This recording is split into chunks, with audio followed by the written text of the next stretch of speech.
My name is Natasha, and this is my story.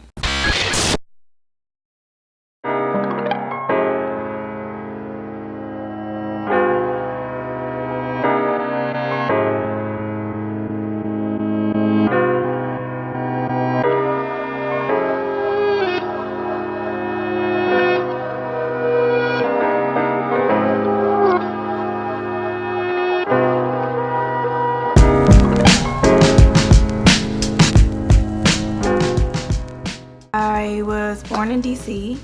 Me, my mom, my dad, and my older sister moved to Virginia. Childhood was not a childhood. I had to grow up really fast. My dad was on drugs and my mom was too. My dad actually introduced my mom to drugs. I watched my mom have a miscarriage in our basement and I had to been like 5 or 6. My mom and my dad fought almost every day. She went on these binges where she wouldn't come home for weeks at a time. One day we found her. My mom wound up trying to sell us for drugs and that didn't go so well. And then I didn't see her for a couple of years actually. Come to find out, we have 12 siblings. And my mom and my dad had these kids and then left them in the hospital every time she had one of the kids. So I used to try to figure out why she didn't leave us, like what was so special.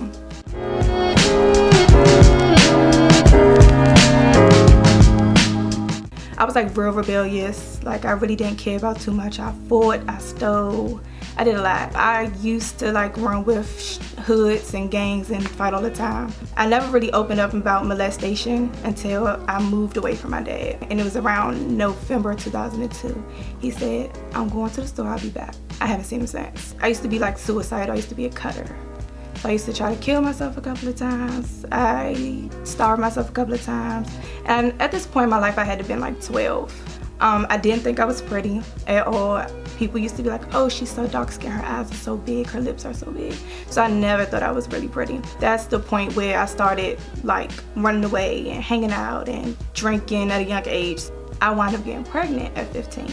I lied about my age and he was older, so my godmom was like not having it. She was trying to send him to jail. And then I started back trying to commit suicide. Like after that, I just started looking at life like totally different. Like I could have lost my life. At that point, I felt like every time I tried to take my life, I was being selfish. And clearly it wasn't my time to go.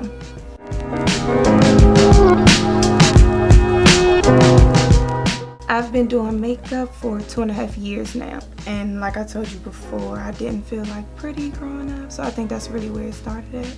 I actually like take my craft serious and it all just reflects on me growing up, not feeling beautiful, the whole void thing. So I really feel like me doing makeup, it makes me feel a little better because I can help somebody else feel beautiful at the end of the day.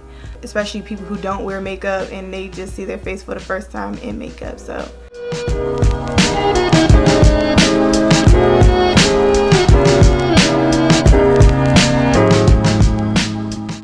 You just need God in your life. If he brought you from the darkest places into the light, I feel like you just gotta pay the respect and try to get close enough in your faith just to get you forward. Because if you don't have faith, I just feel like you don't have anything. I am going through therapy still for the childhood stuff, but if you can reach the root of the problem, then your life would be a little more better because you would know how to go about things instead of trying to go against it.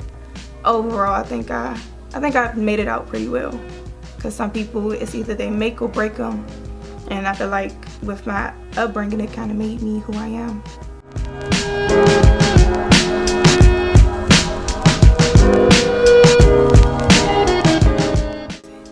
August, I found out I was pregnant. I was like extra excited about it. It's because I like wanted a baby, and I just feel like a baby would have made me whole on top of, you know, how I was feeling about my upbringing. September, I suffered a miscarriage, and like I went into like this real big depression, and I didn't love myself as much. I just kept feeling like it was like my fault. So one day I was just sitting in my car and I just like broke down. It was like everything just started hitting me at once. So I called my coworker. Called her, was like, can you pray for me or can you pray with me? So she started praying. Then I guess she was at church the time that I called her. And so she just had everybody on the phone just praying, and I was just in my car like boo-hooing. And it was like once the prayer was over and I got off the phone with them, I just like felt like a spirit lifted off my shoulder, like a weight. And I was just trying to read scriptures that she was telling me to read. So ever since then, I kind of been in church heavy, like reading the Bible. I just feel better about a lot of stuff. Like it just cleared a lot of stuff. I feel like a weight has been lifted off my shoulders.